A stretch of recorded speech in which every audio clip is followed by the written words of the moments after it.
idóneo de anillar. Una pregunta muy importante, pues mira bien. Aquí tenemos 3 pichones de amarillo a la blanca que la acabo de anillar. ¿Por qué?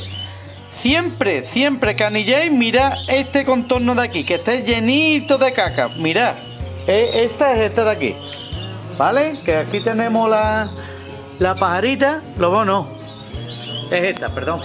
¿Lo ves? Están ya los pichones haciendo caca, con lo cual la madre no vaya a limpiar el nido. No lo limpia porque ya son, en teoría, para ella adultos.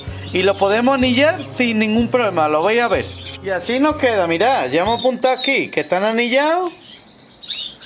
Y así la madre no nos lo rechaza. Espero que os guste.